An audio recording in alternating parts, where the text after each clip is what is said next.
There is a specific kind of silence that occurs right before an empire shatters live on international television. It is not the quiet of respect. It is the suffocating air that fills a room right before a generational reckoning explodes in front of dozens of broadcast cameras.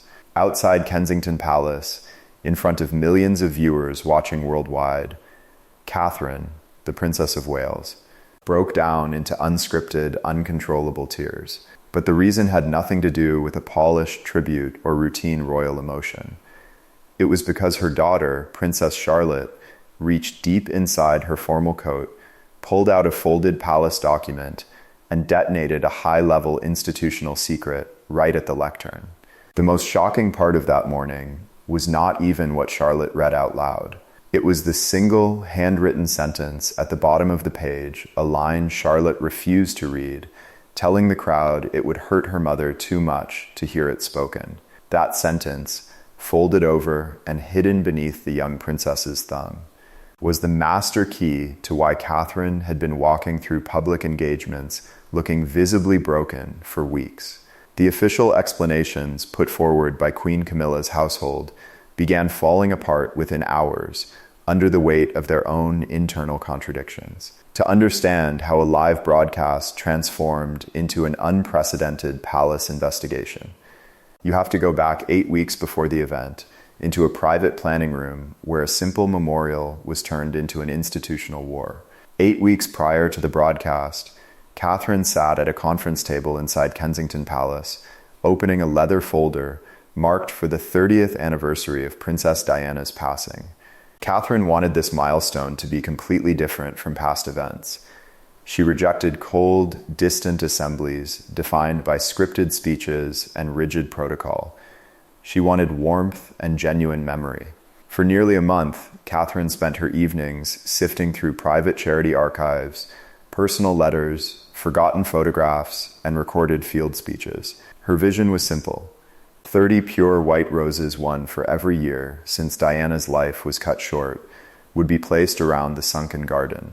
Catherine believed this unpretentious gesture would return the day to the ordinary people Diana cared about. Alongside the flowers, Catherine commissioned a short documentary film. There was no orchestral score, no heavy narrator, and no focus on royal titles. The film consisted purely of raw, unedited footage, Diana laughing behind the scenes, sitting on the floor listening to patients, kneeling beside abandoned children in hospital wards, and walking directly into rooms that traditional officials avoided. Catherine explicitly instructed the editing team that the final sequence must focus strictly on human impact, completely ignoring formal rank. Then came Princess Charlotte's role. Charlotte was assigned to carry the final white rose to the garden. At first, Catherine hesitated, deeply reluctant to use her daughter as a symbolic centerpiece for the cameras before she was emotionally ready. Prince William shared that concern. To ensure Charlotte felt no institutional pressure, Catherine spoke to her daughter privately in their residence, completely away from palace staff, advisors, and recording equipment. Charlotte said yes without hesitation. Though she had never met her grandmother, she grew up surrounded by private family stories about Diana's sense of humor, her resolve, and her ability to break tension in a formal room. Charlotte wrote a short message about learning kindness from a grandmother she knew entirely through shared family memories. When Prince William attended the private rehearsal in the garden and listened to Charlotte practice her lines, he stood silently at the edge of the path. When she finished, he admitted to his wife that it was the first time in 30 years a tribute felt like the authentic honor his mother actually deserved. The order of service was locked. Timings were verified. Security cleared the perimeter. The film entered its final master edit. Everything was formally approved across every operational level. That should have been the end of the process.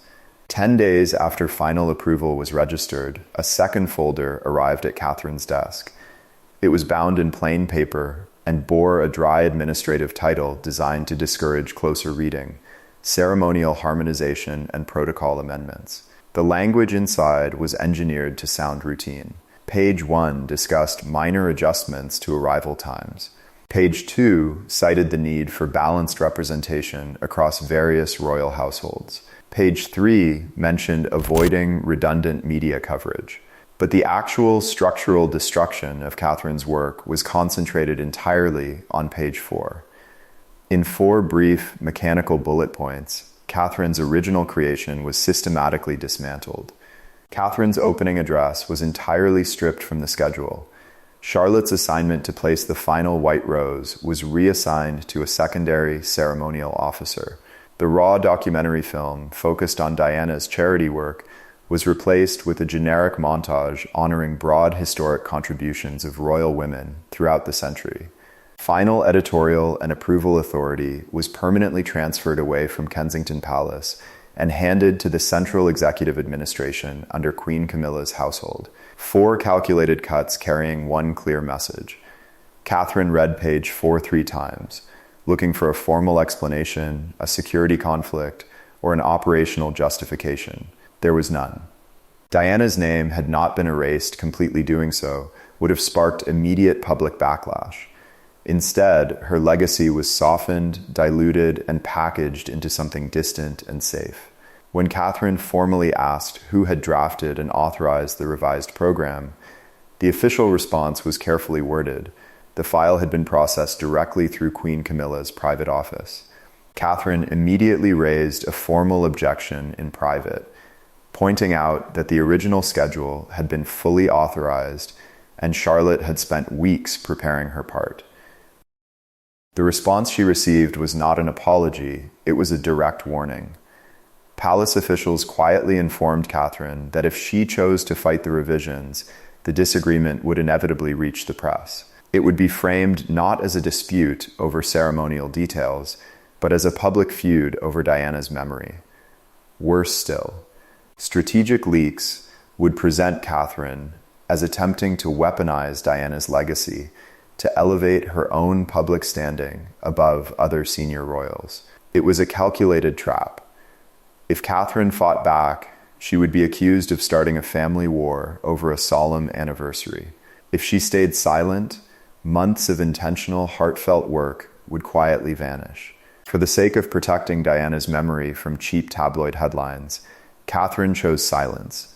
She accepted the humiliation, canceled the film edit, and withdrew the rehearsal schedule, carrying the emotional weight alone. What the creators of that trap failed to realize was that paperwork inside a palace rarely stays where it is placed. 18 days before the live broadcast was scheduled to take place, an official briefing pack was delivered to Princess Charlotte's room. It contained her background reading for the upcoming Royal Youth Legacy Forum, a folder tied with a gold ribbon containing speech drafts, event maps, and schedules. As Charlotte sat at her desk after dinner going through the papers, she unpinned the central clip. A single, loose sheet of heavy cardstock slipped out from between the pages and fell onto the floor near her chair. It was a document that was never supposed to enter her hands. The page carried the same administrative heading Catherine had seen weeks earlier, but this copy was an internal draft containing margin scribbles, tracking codes, and handwritten alterations in dark ink. Charlotte read the first margin note. Her own name had been forcefully crossed out with a double line beside the rose ceremony. She read the second. Her mother's opening speech had been reduced to a basic 3-line greeting. She read the third. The documentary film highlighting Diana's groundbreaking work had been marked with a single word: canceled. Charlotte did not understand every technical administrative code on the page, but she understood the core reality. Someone had taken the tribute her mother built with so much care and dismantled it line by line. Beside the instruction to cut the film, a handwritten note explained the decision: to maintain proper distance between future representatives and past emotional associations. Charlotte turned the page over. The lower third of the paper had been folded inward and secured with a small adhesive seal. She peeled the paper back carefully. The text at the bottom laid out the ultimate administrative takeover. Final authority over the ceremony was stripped from Kensington Palace and transferred exclusively to the Queen's household. And directly underneath those typed instructions sat a raw, unfinished sentence written in dark ink that made Charlotte freeze. Diana must not be allowed to. The sentence cut off abruptly, where the paper had been roughly torn along a folded crease. Charlotte stared at the incomplete line in the quiet of her room. In an instant, weeks of subtle details suddenly made sense. The sudden sadness in her mother's eyes, the canceled rehearsals in the garden, the quiet atmosphere that had descended over her parents' private meetings, and the way her father went entirely silent whenever the anniversary was mentioned. This was never a simple scheduling conflict. It was a deliberate, calculated insult aimed directly at her mother. Charlotte initially considered taking the sheet to her mother immediately, but as she held the page, she realized the reality of how the palace operated. If she returned the document to a staff member, it would be quietly destroyed. If she asked an advisor, she would be told it was a confidential draft. The page would vanish, the changes would remain, and her mother would continue to take the blame for a ruined tribute. Charlotte carried the folded paper upstairs, opened a book on her bedside shelf, and slipped the document deep between the pages. For 3 days, she said nothing. She watched Catherine attend daily public appearances, smiling for cameras and fulfilling her duties with absolute grace, all while bearing the internal knowledge of what had been taken from her. Finally, Charlotte asked her mother a direct question in private. Had someone forced her to cancel the original tribute for Diana? Catherine looked out the window for a long moment before answering. She told Charlotte that in royal life, duty sometimes meant accepting decisions that felt deeply unfair in order to protect the peace of the wider family. Charlotte looked at her mother and asked if accepting an unfair decision made the decision right. Catherine looked down and gave a one-word answer: no. That single word settled everything for Charlotte. Up until that moment, she had hoped there was a logical explanation, a security oversight, or a simple miscommunication between offices. But her mother's answer confirmed the truth. Catherine knew the action was malicious, and she was still sacrificing her own feelings to protect the institution that had targeted her. 3 days before the live forum, Charlotte received the final palace-approved draft of her own speech. The final paragraph, the lines she had written about her grandmother's legacy of kindness, had been completely removed.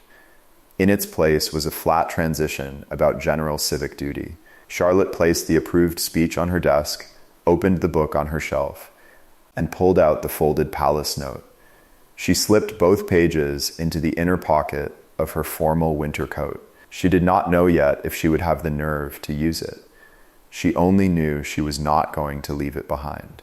On the morning of the Royal Youth Legacy Forum, the weather outside Kensington Palace was cold and overcast. The stage had been set up directly adjacent to the historic sunken garden. Rows of young community leaders, charity representatives, and press organizations filled the seating area. Catherine sat in the front row, wearing a tailored dark coat, with Prince William seated beside her. She looked polished and composed, though observers noted she glanced repeatedly toward Charlotte's coat. Charlotte had stubbornly insisted on keeping her coat buttoned all the way up despite stepping onto a covered stage. Catherine assumed her daughter was simply cold. At 11:18 a.m., Princess Charlotte stepped up to the lectern.